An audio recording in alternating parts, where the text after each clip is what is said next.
are back for another Grand Arena Championships, everyone. We did win our last round, so that was really, really nice. We are now, once again, climbing up higher and higher, and I really, really want to be as high as we can in the leaderboard when the season ends, so that we're starting really high in the next season, and maybe if we lose immediately, we drop enough that we can win a bit more matches to continue in the positive. Because at this point, ever since things have restarted, we've only come out in the positive. We're 7-5 this match, and the other seasons we've also been in the green. So that's really cool. I like to maintain that to be able to keep on climbing the leadership board. But let's get today's match. We're up against Dan Jarin. Kind of cool. Kind of a play on Din Jarin, I guess, and that's probably seconded by his little icon here. But as again, solid opponent. We're really out of like the bad opponents, in my opinion. Like I don't think we can get back to them, and that's fine. This is really where we want to be. So these are our rosters. We'll go over our usual chart here to kind of show things, and this guy is really interesting. So for those who don't remember, our last opponent had big fat zero GSC Omicrons, and I think that really held him back. This guy, oh my gosh, he's got all 10, or not all 10, but he's got 10. He's got Star Killers, he's got Zams, he has Idens, he has all the good ones for the most part. He's missing one really new good one, which is Wampa, so that's awesome for us. But he has even like some of these lesser ones, like he has Roses, he has Chirpas, he had one more that was kind of out there, Dark Talons. Not really, there is actually a right for every single one of those. They're not bad, they do improve your roster, they do make your roster better.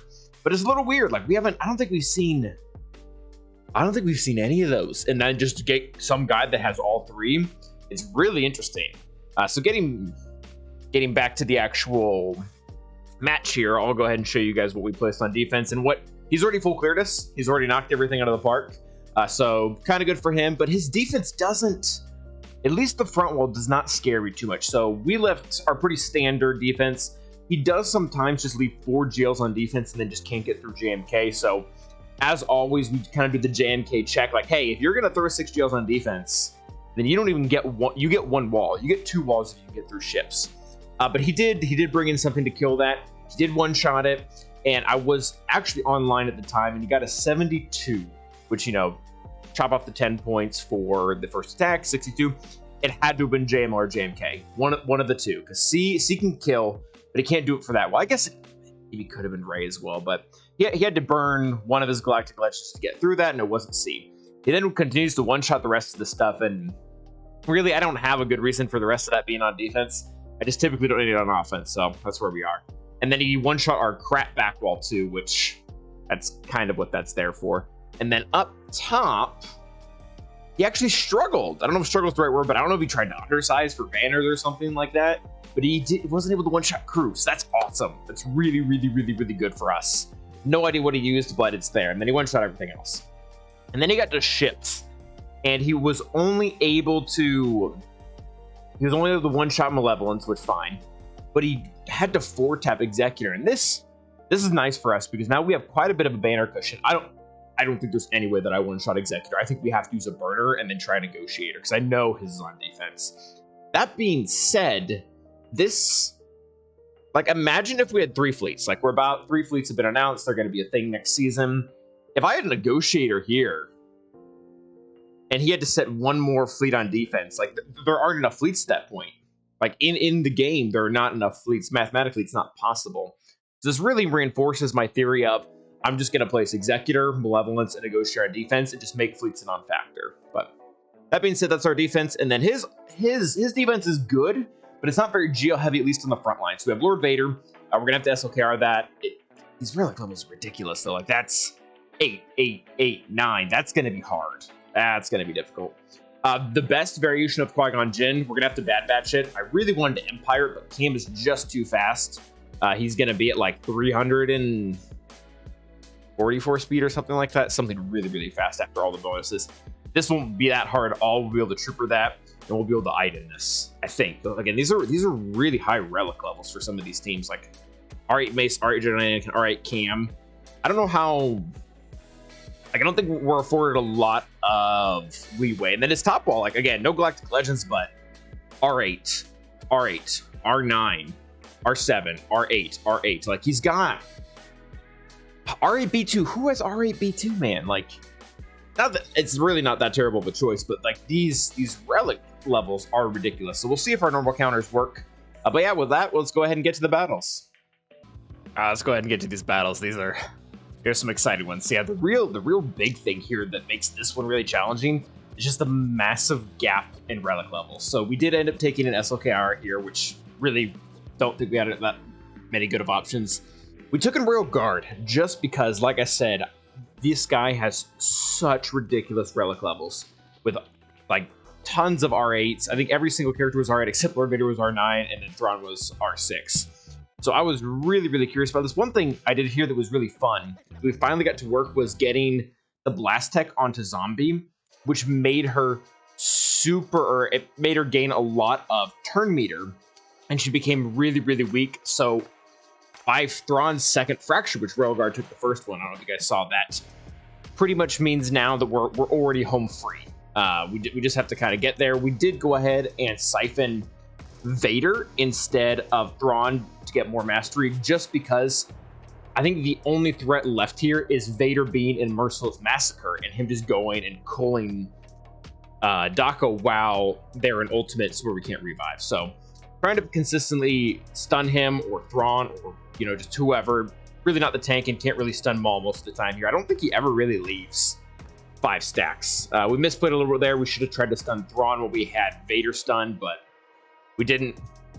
Either way, still going pretty clear now. We've built up quite a bit of mastery. We were able to kill their Vader. Thrawn goes down here as well. Maul's not far behind him. We do get this little fun Watt revive there. And you'll notice that even in Ultimate, we made sure to poke RG first. That way we're getting double the mastery when we go to swipe the 2 following times, rather than getting a lesser amount of mastery 3 times. Maul's over there eventually dies, and this is interesting, actually. It's pretty visible what happens when you only have 1 protection primary on Lord Vader, because he died with 2 minutes on the clock, and we still are using R7. We're still using R7 SLKR.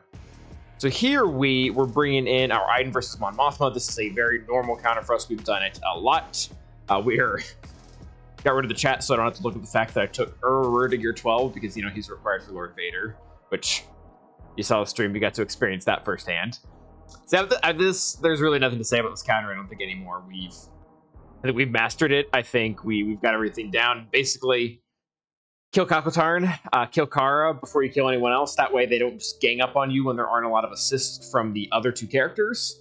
And there's really just nothing they can do. And this is really cool. I was on Tilo Mad's stream earlier today as well, and he was using Iden versus a dash team.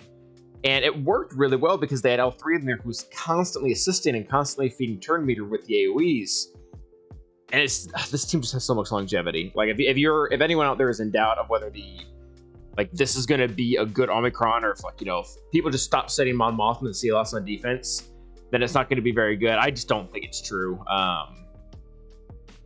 Too many teams in the game live and die off of both either assisting or countering, just attacks out of turn in general. And then you just wipe the floor with them. So we got a kill there, which means we can now get the death mark out. We got the second kill, and then we death mark Kyle, and the team just falls apart. Sometimes this team does take a little bit longer to take down. That has happened on multiple occasions, but it went down pretty easy this time. So here we're taking our troopers versus Darth Revan. Pretty simple counter. There's no set here, so we don't have to worry about Dark having enough offense to punch through. There's no Talon. The Darth Revan is only like 40. He's not that fast. We go in right after HK. That way that we can eventually get into the stomping, because we like to stomp. It gives us a lot of turn meter. It's very nice. Here I was trying to judge what to do because I saw that Veers is the only one who was going to take a turn, and I was doubting whether or not we were going to get a kill. So we went ahead and we just burned our basic on Bastila Fallen there, and then I just tried to get in a hit on Marauder just because I want to take his protection down, and I felt like that hit was a little bit of an overkill on Bastila Fallen. Marauder does take a turn, which is great. Now he's got both ferocity and there's left buffs on the field. We just smash him. We can stomp now. We had a clear hit at Malik, and this is like the first time this has happened. Maybe I finally just got bad RG with the assist, but we weren't able to kill Malik with our mass attack, which was really confusing. So now we've lost all of our stacks of Emperor's Trap, and on top of that, we only have 3 stacks of Dark Trooper now. So I was really worried that might not have been enough. Of course it was, and then of course Darth Revan dies really easily.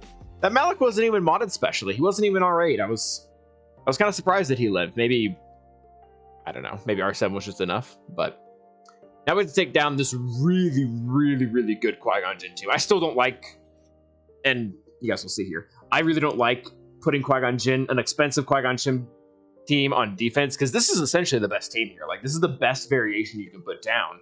All 5 of these characters bring something to the team. But it still gets countered. Like, it still gets countered by a lot of stuff out there. We pissed off Judgment Anakin now, so we go after the kill for Qui-Gon. He gets his bonus turn, it's not enough, and then we're just able to take him down. Like, that Cam had 360 speed, or 344 speed, too. Like, it just seems like a waste. Like, so many of these characters could be utilized in so many better places. Like, I'm actually I don't even hate leaving Qui-Gon Jinn on defense if you're going to put him with, like, garbage. Like, you're on Anakin and, like, 3 Paper Jedi. But, like, this is just bad. Like, we beat this for 65. And those could have been used elsewhere. So we get back to the back wall, and there are no Geos. I was almost certain we were going to see Rey, and then maybe, like, 1 or 2 more. None. It's just kind of garbage. So we're trying to figure out where to use our Geos, because we almost never get to use them on other teams. The CLS team had a ton of R8s. Just a ton of them. So I was a little concerned here about taking in our Solo Seek, because I know Solo Seek can typically beat most CLS teams. But they're really well modded. They had a lot going for them. So we took in 2 Sith just to kind of give us 2 free heals before we get to the ultimate. We linked the Chewbacca's because they constantly attack. We were able to zap them pretty much right off the get-go there as soon as we get it. We really link up with this other 2, and that's pretty much game. There was possibly a little bit of good RNG here, because they shot C first, which was great, because that means they had to take down its protection, and they can't kill C first, so they have to kill someone else, and we end up getting our protection banners back, so that was really nice. Now for the first time, we get to take Wampa against his, like, mostly R8 GG, which this is a little scary, just because I saw someone very recently, they lost this battle, just because Wampa, once he started killing a few people, he wasn't countering that much, because, you know, GG's basic I don't believe can be countered. Nute, most of his attacks aren't counterable anyways. I've seen some people just get to that kind of like 2v1 situation and Wampa just couldn't pull it off, but we were able to do really, really well here. One thing that I do think helps, and it's even contrary to what I used to believe, is that defense sets are really still the way to go on Wampa here. Like, even with General Grievous having defense penetration, someone very smart was explained to me on the Gambit server recently that pretty much with Wampa's bonus defense, the only thing that can make defense mods on him inferior to health mods is just true damage. Like, that's really the only way around it, just because the 75% offsets almost any type of defense penetration that someone is going to have. So that's super cool. That is super, super cool. So Wampa's going ham here. We're able to kill B2 here. Nute just keeps doing his thing. And this is kind of the scary scenario here, where we have really not going to counter that much, so we're not going to get that much turn meter, and they're going to still do a fair amount of damage. You can see that they break through our protection up. Ultimately, again, I think our modding's just too good. I don't toot my own horn there, but it works. 68. So then we take in GG versus Starkiller. And in my experience, like, one of the best things to use against this, or with this, is if our B2 can shake off the tenacity down in the very beginning from Mara. Or not. Mara? Yeah, Mara J, that's her name. Starkiller's modded for crit damage. I thought that was kind of weird. So this is exactly what happens. You can't see it, but our B2 has tenacity down here, but he takes a turn, which means he's going to shake it off before they can try to apply shock. And without the tenacity down, Mara has a really tough time landing debuffs. So we essentially, after about 1 or 2 turns here, are just able to take full control, because now we have a target that has target lock. We got the AoE. We were able to get a turn there. So we go through Visas first, just so we don't have to deal with any revives. I don't entirely regret that. We're able to get her down fairly quickly. And then after that, we start going after Mara, just because she kind of runs the show. And I think we misplayed here. I think it would have been better. One of 2 things. Don't kill the character you put the extortion on, because that you're kind of working against yourself once you do that, and then GK cleanse there, and that put us in a huge pickle. See, I think either not killing Mara, like going after Palp, and then keep an extortion on her, or put an extortion on Starkiller, because now things are getting really, really hairy. Not great. Not great at all. Starkiller is about to become unleashed. GK is still standing, so he has the crit immunity, and now he gets unleashed. He's pretty much back to full health, and he's going to just drop the bomb on us. So yeah, this is actually the first time that this has happened with us, and we tried to reduce his max health, but ultimately it's just not enough. He just creams us. So first time that's failed for us, but we did have a little wiggle room there in the beginning with him failing on a few teams. So I got to make a video on this. Completely separate note, but I've had a lot of conversations with people in the recent weeks or so where we're talking about, I'm like, oh, just use aura lead, and they're always telling me my aura sucks. Guys, like this, it doesn't matter. It doesn't matter. Like this is like the 5th time. I think this is the 5th time now that we have taken our garbage 4-star aura against these, you know, Relic 8, like BAM or Dash or whatever team, and are just slaughtering. So we decided to go all in. So we got BAM, contract or whatever. We start going after Fennec because she worries me a lot more than anyone else on the team. Like, we're gonna hate on Dad Bob Boba Snore. He's just garbage. Does nothing here. But yeah, I'm afraid of Fennec. I'm afraid of Fennec. So we're trying to get past the taunt so we can get to her. I end up calling an assist onto someone who has thermal so that Zam can get a turn. It's kind of a weird way to do it, but that's just kind of what we did. We keep doing that. Fennec almost ends us there. Very close. We're able to get her down. Trying to just loop things back around between the frenzy and whatnot. We get a hit here. We are able to clear one of Dad Bob Boba, and then we are able to snipe him, which apparently we're not going to see that, so that's terrible, but we sniped him. And then from here, it's just a home run, especially with that IG. Their IG did not have the Zeta, so we're not getting any of the debuffs, which is pretty nice because debuffs, or the dots are going to end up turning into turn meter, so we didn't have to deal with any of that.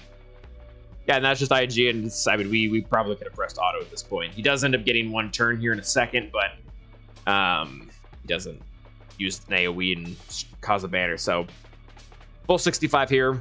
Went just about as well as we could have expected. We've taken our CLS versus their bounty hunters now, and this is the second time it's gone exactly like this, and I guess it's fine. We shoot Zam first, and then they get contract.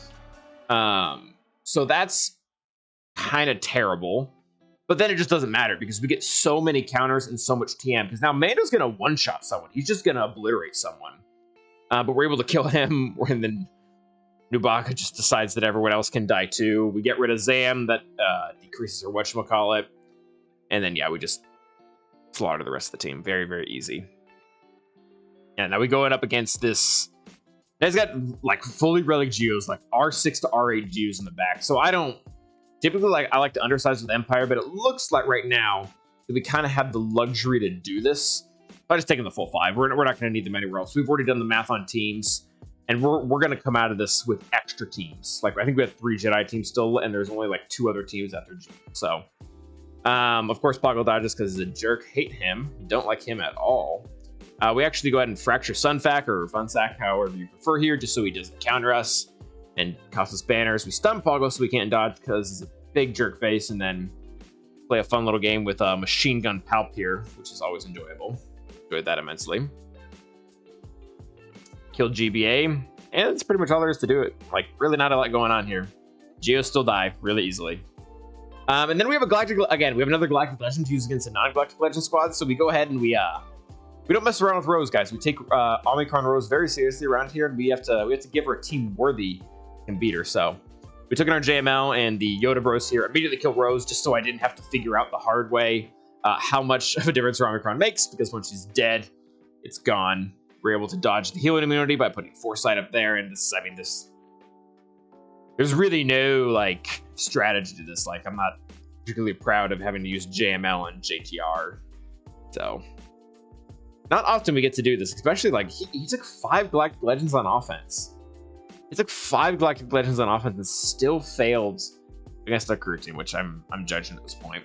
So speaking of failing, we're going to clean up our Starkiller that was left over. We just took on these 3 just because I figured it would work. So we have the ships, and he says Executor and Negotiator. We don't have Malevolence, so we don't have Executors. We place them on defense. So my really only way to beat Executor is to throw in a burner and then just hope whatever we can throw in after that will work. And this worked. This burner worked perfectly. We were able to burn every single one of their specials, and at the same time, they didn't have a bunch of turn meter. So perfect, perfect, perfect. After that, we went ahead and threw a Negotiator. I really like this starting lineup. I like Ahsoka, Fives, and Jenna Anakin. This allows us to get a quick kill on a character. Oh, and also that AI buff, the Executor, huge help here. Huge help here. Because all they did was heal a character and not give Houndstooth taunt. Amazing. Absolutely amazing. So we're able to use this big hit instead of taking the whatchamacallit off of Houndstooth to taunt. We can just go right in for Xanadu Blood. We can AoE him, and he's dead.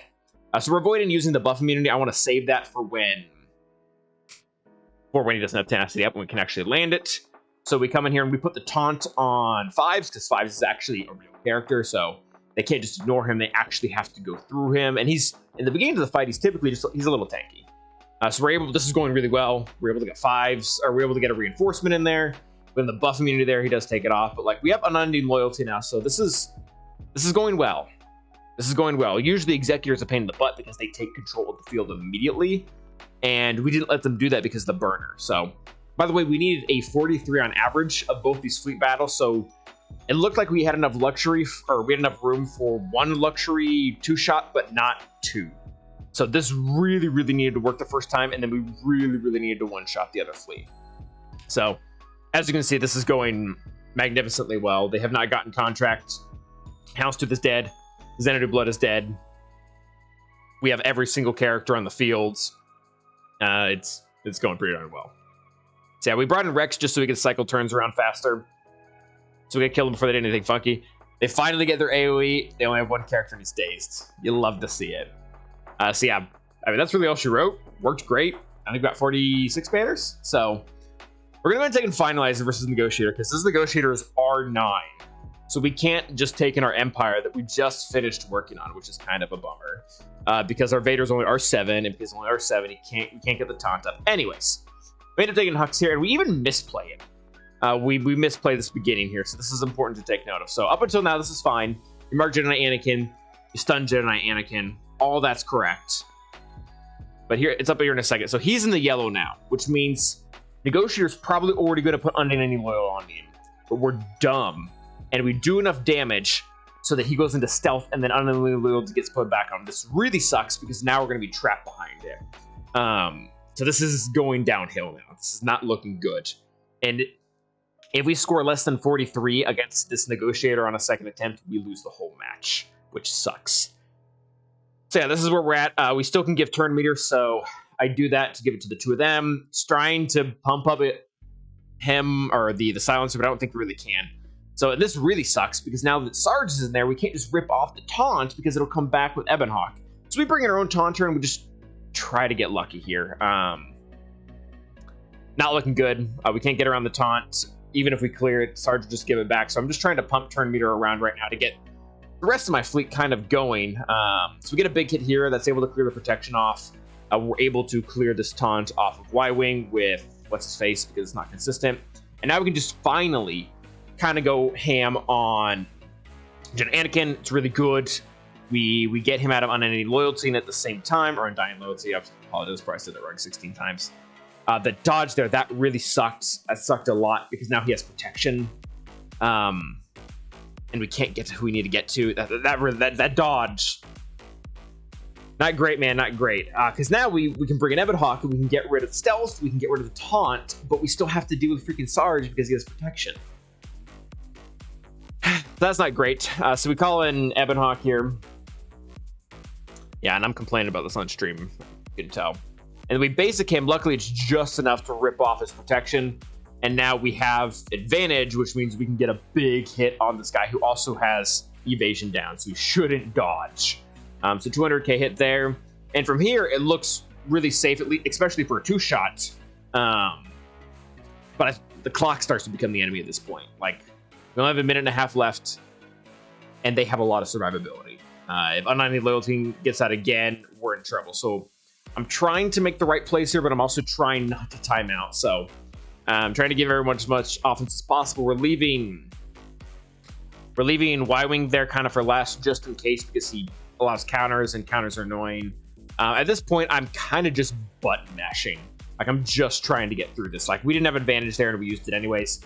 Probably not ideal. But the clock is ticking, and Daze doesn't help. Negotiator's ultimate also doesn't help. So again, 30 seconds of the clock. I'm getting really nervous. We can still call him to assist because the thermal hasn't popped yet. We lose our shuttle, and just like that, we get the 59, which mathematician is larger than 43, so we get the win. This was awesome. This was huge. This was so awesome. This player had like every single advantage on us, except mods. Like he had 10 R9s. He had 10 GAC Omicrons. He had such a wild advantage, and we beat him. We freaking beat him, guys. It's, again, I've said it before and I'll say it again, like, this is why the new system is cool. Like, we have a shot to take down these giants, and when we can actually do it, it just feels so good. It feels so good. So now we are back once again in the top 500, and I don't even know who our next match is. This is just brand new for me, so looks like we're up against Shadow now, which did look to be the harder of the two, so we'll see how that goes. Remember to like and subscribe, guys, all that fun stuff, but until next time, stay awesome.